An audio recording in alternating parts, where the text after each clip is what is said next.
আসসালামু আলাইকুম রহমতুল্লাহি ওয়াবারাকাতুহু। আলহামদুলিল্লাহ ওয়াদুসসালাতু ওয়াসসালামু আলা আল্লাহ নবী ইবাদা আউযু বিল্লাহি মিনাশ শাইতানির রাজিম। বিসমিল্লাহির রহমানির রহিম। ইন্নামা সুলতানুহু আলাল্লাযিনা ইয়াতাআল্লাউনাহু ওয়াল্লাযিনা হুম বিহি মুশরিকুন। আজকের বক্তব্যের বিষয় হলো শয়তান কাদের উপর আধিপত্য আছে। শয়তান কাদের উপর আধিপত্য আছে সে সম্পর্কে আমি যে আয়াতটুকু তেলাওয়াত করেছি 16 নম্বর সূরা নাহাল, আয়াত হচ্ছে 100। তার আধিপত্য আছে কেবল তাদের উপর যারা তাকে বন্ধুরূপে গ্রহণ করে এবং যারা আল্লাহর সাথে শরীক করে। এখানে দুইটি কথা বলা হয়েছে, যারা তাকে বন্ধুরূপে গ্রহণ করে এবং যারা শরীক করে। 1 নম্বরে যারা তাকে বন্ধুরূপে গ্রহণ করে, শয়তানকে কিন্তু দেখা যায় না, তাহলে আপনি কিভাবে তাকে বন্ধু হিসেবে গ্রহণ করলেন সে বিষয়টা। সমস্ত অন্যায় কাজই শয়তানের, আর সমস্ত ভালো কাজই আল্লাহ রাসূল সাল্লাল্লাহু সাল্লামের দেখানো কাজই পদ্ধতি হলো আল্লাহর, এবং আল্লাহ রাসূল সাল্লাল্লাহু সাল্লামের অনুসরণই হলো আল্লাহর অনুসরণ। আর দ্বিতীয়টি হলো যারা আল্লাহর সাথে শরীক করে। শরীকের অনেকগুলো প্রকার ভেদ আছে। অন্যতম প্রকার ভেদ হচ্ছে আল্লাহকে ছাড়া অন্য কাউকে ডাকা।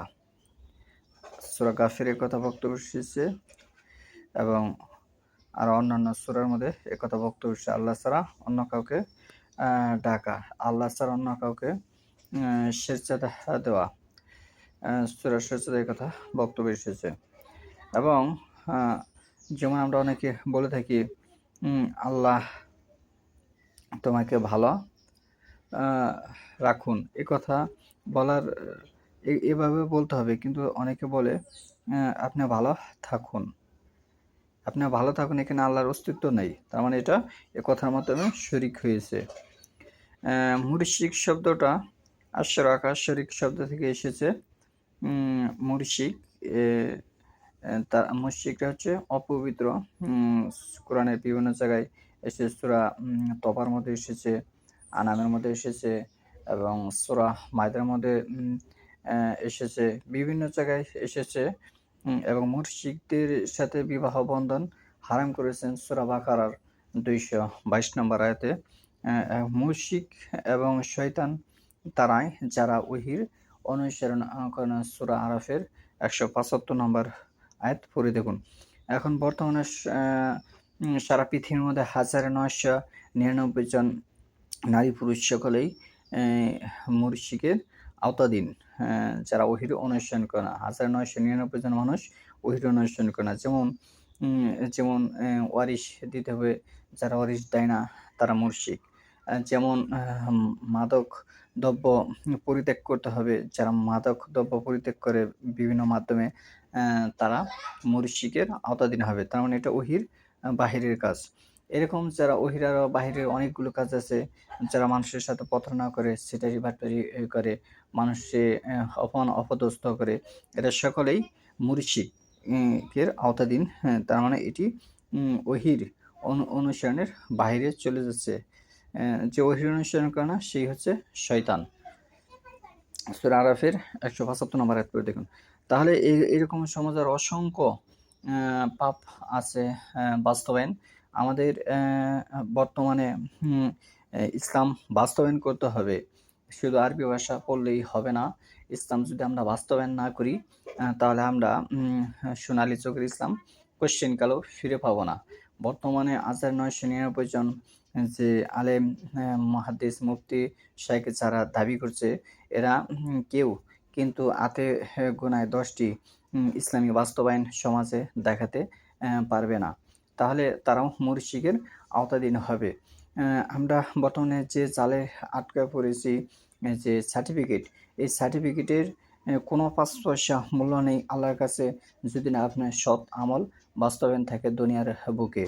এগুলি সমস্ত মানুষের রচিত আইন, কানুন, বিধান। এই বিধিবিধানে আপনার ৫ পয়সার সওয়াব নেই।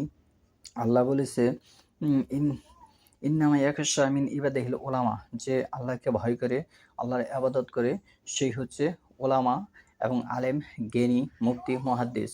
তাহলেই আপনার আমল করতে হবে, প্রত্যেকটা খাতিরে সৎ আমল করতে হবে।